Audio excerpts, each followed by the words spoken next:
남편의 절친을 사랑했습니다.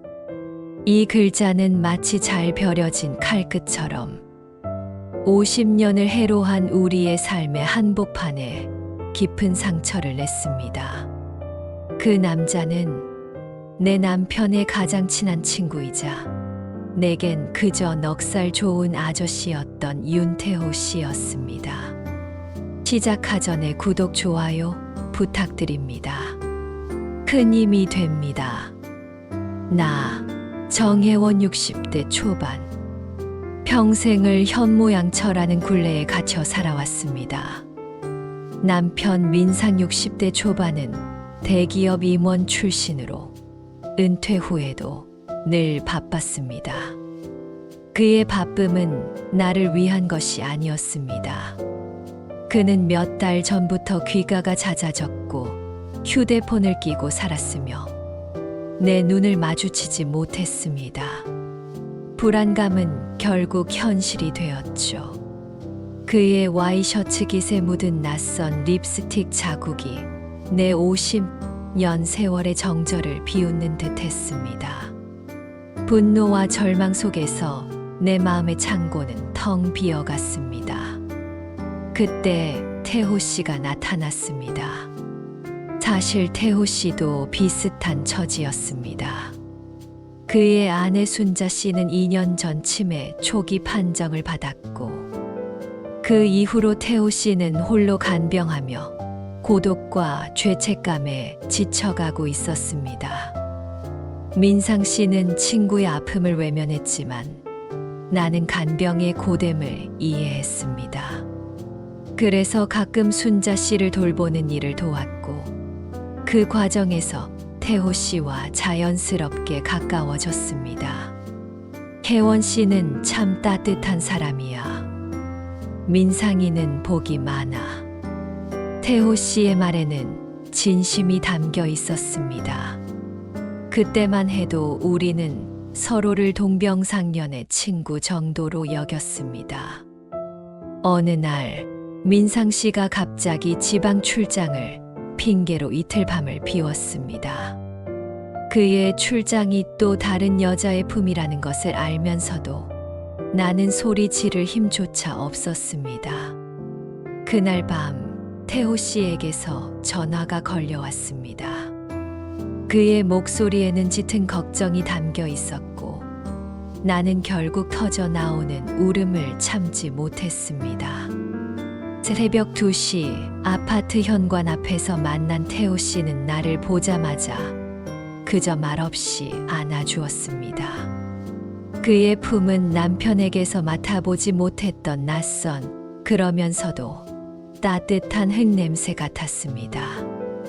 그의 위로 한마디가 내 가슴을 짓누르던 돌덩이를 잠시나마 치워주는 듯 했습니다. 그날 이후 우리는 비밀스러운 교감을 이어갔습니다.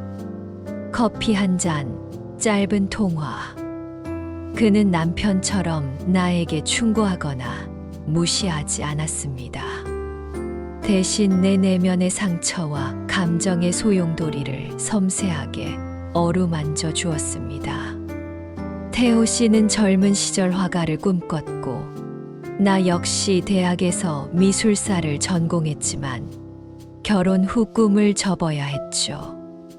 우리는 잊혔던 예술적 감성을 서로에게서 다시 발견했습니다. 태호 씨는 혜원 씨와 이야기하면 마음이 편해져요. 오랜만에 내 진짜 모습으로 돌아간 기분이에요. 라고 고백했습니다. 그러다 민상 씨의 불륜녀가 터무니없는 행동을 했습니다. 바로 우리 집으로 전화를 걸어 남편분과 저는 진심으로 사랑하는 사이예요. 혜원 씨만 정리하면 돼요. 라고 말한 것입니다. 더 충격적인 것은 그 여자가 바로 우리 아들의 회사 후배였다는 사실이었습니다. 28살의 김미란. 50년 결혼 생활이 한순간에 무너지는 소리가 들리는 듯 했습니다. 그날 나는 태호 씨에게 전화했습니다. 태호 씨, 나 오늘 딱 하루만 이 지옥에서 벗어나고 싶어요. 아주 잠깐이라도.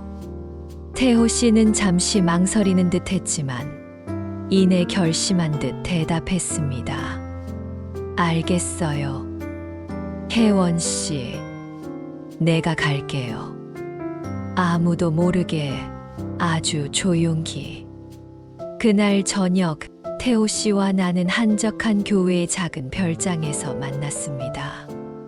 그곳은 태호 씨가 젊은 시절 그림을 그리던 작업실이었습니다. 저녁 식사를 함께 하고 태호 씨는 내가 평소 좋아했지만 남편 때문에 자주 보지 못했던 화가 예곤 실내의 작품집을 내밀었습니다. 혜원 씨가 실내의 그림 속 인간의 고독과 내면의 불안을 이해하는 걸 알아요. 그 불안을 오늘 밤만은 잠시 잊어요. 그의 목소리는 낮고 부드러웠습니다. 밤이 깊어지자 태호 씨는 내 손을 잡았습니다. 그의 손은 단단한 의지가 느껴졌습니다. 혜원 씨, 나는 춘자가 아프기 전부터 당신을 봐왔어요. 민상이 곁에서 혼자 웃고 혼자 슬퍼하는 모습을. 그때는 친구 아내라는 선을 지켰지만 지금은. 그리고 그 밤 우리는 서로에게 기대어 잠들었습니다. 그것은 육체적인 갈망이라기보다는 영혼의 피난처를 찾는 절박한 몸짓이었습니다. 태호 씨의 품 안에서 나는 처음으로 사랑받고 있다는 느낌, 나라는 존재가 소중하게 다뤄지고 있다는 황홀한 착각에 빠져들었습니다. 하지만 아침이 되자 냉혹한 현실이 우리를 덮쳤습니다. 태호 씨는 먼저 옷을 입으며 조용히 말했습니다. 혜원 씨, 어젯밤 일 민상이는 절대 몰라야 해요. 그리고 우리도 잊어야 합니다. 나는 민상이의 친구이고 당신은 민상이의 아내이니까. 나는 고개를 끄덕일 수밖에 없었습니다. 며칠 후 남편 민상 씨가 지방 출장에서 돌아왔습니다.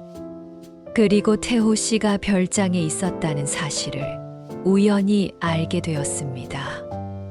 남편의 눈빛은 불륜 사실을 들킨 남자의 불안함이 아닌 배신당한 친구의 분노로 가득 차 있었습니다. 태호에게서 무슨 일 있었던 거지? 어젯밤 어디에 있었어? 혜원. 남편의 질문에 나는 당당하게 맞섰습니다. 당신이야말로 그 시간에 어디에 있었는데요? 나만 죄인인가요? 그리고 태호 씨와 나는 당신에게 배운 그대로 행동했을 뿐이에요. 이 말은 50년 굴종에서 벗어나 주체성을 선언하는 나의 해방의 외침이었습니다. 그 순간 현관벨이 울렸고 문을 열자 며느리 수연이 서 있었습니다. 수연의 얼굴에는 이 상황을 어떻게 활용할지 계산하는 듯한 빛이 스쳤습니다. 바로 그때 아들 준호가 집에 들어서며 집 안의 무거운 분위기를 감지했습니다. 수연은 음흉한 미소를 지으며 입을 열었습니다. 여보, 시아버님이 회사 후배와 연애 중이래. 김미란, 너희 회사 마케팅팀 막내 말이야. 준호는 벽에 등을 기댄 채 주저앉았습니다. 아빠, 이게 정말이에요. 제가 아는 미란이가 맞아요? 민상 씨는 아무 말도 하지 못했습니다. 수연은 냉소적인 미소를 지으며 계속했습니다. 그런데 여보, 더 재미있는 건 시어머님도 만만치 않으시다는 거야. 시어머님도 태호 아저씨와 특별한 시간을 보내셨나 봐. 시아버님이 화내시는 이유를 알겠어. 준호는 완전히 당황하며 엄마까지. 이게 대체 무슨 일이야? 우리 가족이 다 미친 거야? 라고 소리쳤습니다. 주연은 나를 똑바로 바라보며 속삭이듯 말했습니다. 어머니, 이 일, 저만 알면 되는 거죠. 대신 저도 원하는 게 있어요. 준호 승진건, 그리고 아파트 명예 이전건. 이제 좀 더 적극적으로 도와주셔야겠어요. 그녀는 이 가족의 도덕적 붕괴를 자신의 물질적 이득을 위한 기회로 활용했습니다. 바로 그 순간 현관벨이 다시 울렸고 김미란이 화려한 드레스를 입고 서 있었습니다. 저는 민상 회장님과 진심으로 사랑하는 사이예요. 부인 되시는 분은 이제 그만 비켜주셔야죠. 현관에서 이 말을 들은 준호는 완전히 충격에 빠졌습니다. 미라는 준호를 보고도 전혀 당황하지 않았습니다. 오빠, 죄송해요. 하지만 사랑에는 나이가 없잖아요. 회장님은 제게 새로운 인생을 약속해 주셨어요. 주현은 입꼬리를 올리며 미란에게 말했습니다.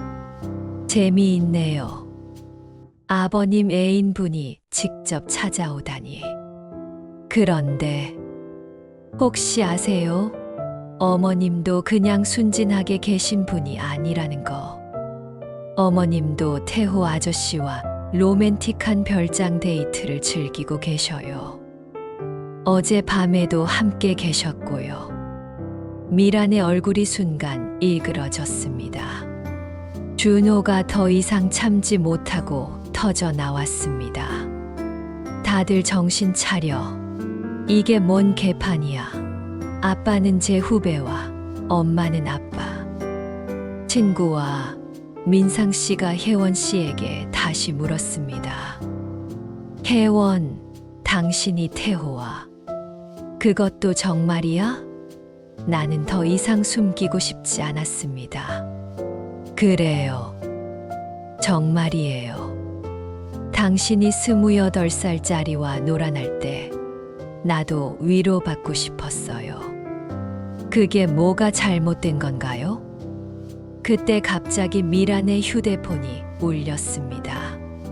통화를 마친 미란이 떨리는 목소리로 말했습니다. 회장님, 죄송합니다. 저 이제 못 만나 뵐 것 같아요. 제 약혼자가 알았어요. 지금 아래 주차장에서 기다리고 있대요. 저 진짜 죽을 것 같아요. 주현은 창문으로 내려다보더니 웃음을 터뜨렸습니다. 미라는 황급히 집을 나갔고 집 안에는 기이한 정적이 흘렀습니다.